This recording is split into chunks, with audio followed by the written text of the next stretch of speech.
आदरणीय प्रधानमंत्री श्री नरेंद्र मोदी जी के मार्गदर्शन में देश की नई संसद में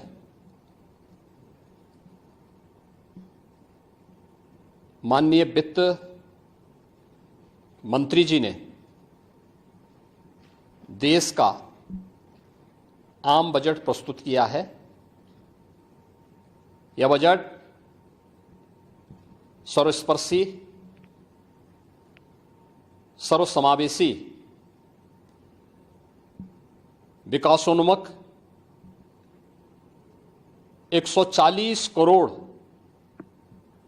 भारतवासियों की आशा, आकांक्षा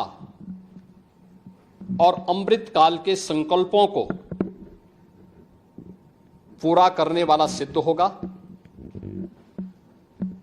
आम बजट 2024-25 आत्मनिर्भर एवं विकसित भारत के निर्माण का एक आर्थिक दस्तावेज है। इस आम बजट में अंत्योदय की पावन भावना, विकास की असीम संभावना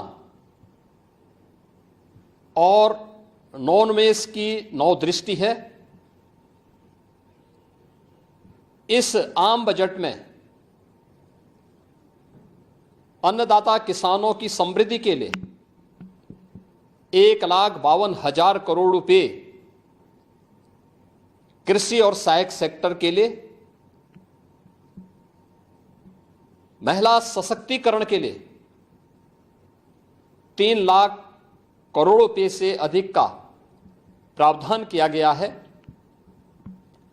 स्वाभाविक रूप से आधी आबादी, देश के सबसे बड़े राज्य उत्तर प्रदेश की आधी आबादी इससे सर्वाधिक लाभान्वित होने वाली है, और खासतौर पर तब जब उत्तर प्रदेश 2020 से ही मिशन शक्ति के कार्यक्रम को प्रभावी ढंग से यहां पर जमीनी धरातल पर उतार रहा है। सर्वाधिक अन्नदाता किसान उत्तर प्रदेश के अंदर निवास कर रहा है। उन अन्नदाता किसानों की समृद्धि में आज संसद में प्रस्तुत आम बजट बड़ी भूमिका का निर्वहन करने वाला है। युवाओं के लिए लाखों नौकरियों के साथ साथ मध्यम वर्गीय परिवार के लिए प्रत्यक्ष कर यानी इनकम टैक्स में जो नए टैक्स स्लैब की घोषणा हुई है, ये सभी अभिनंदनीय है, स्वागत योग्य है। इस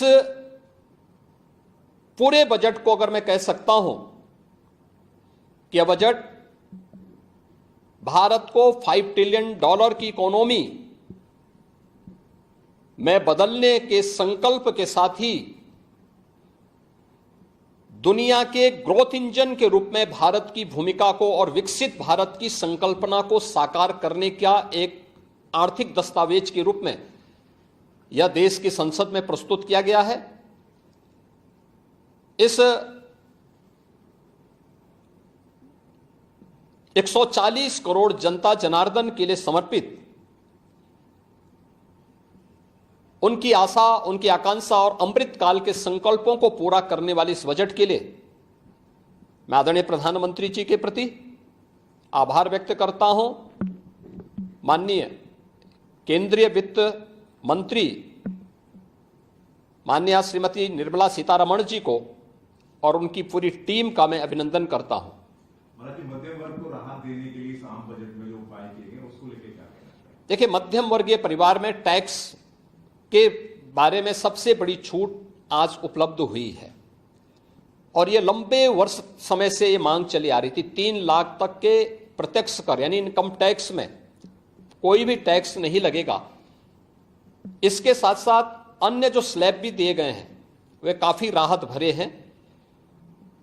अलग अलग सेक्टर के लिए जो प्रावधान किए गए हैं, गांव के लिए, गरीब के लिए, किसान के लिए, नौजवान के लिए, एमएसएमई सेक्टर के लिए, ये लाखों नौकरियों को क्रिएट इससे होगा। इंडस्ट्री के लिए जो प्रावधान किए गए हैं मुझे लगता है ये सभी स्वागत योग्य हैं और नौजवानों के लिए, समाज के हर तबके के लिए, महिला सशक्तिकरण के लिए, अन्नदाता किसानों के लिए, सभी तबके के लिए जो कुछ भी प्रावधान इसमें किया गया है, मैं कह सकता हूं कि यह राम राज्य की अवधारणा को साकार करने वाला एक सर्वस्पर्शी, सर्वसमावेशी और विकासोन्मुख बजट के रूप में यह मोदी 3 का यह पहला बजट जाना जाएगा।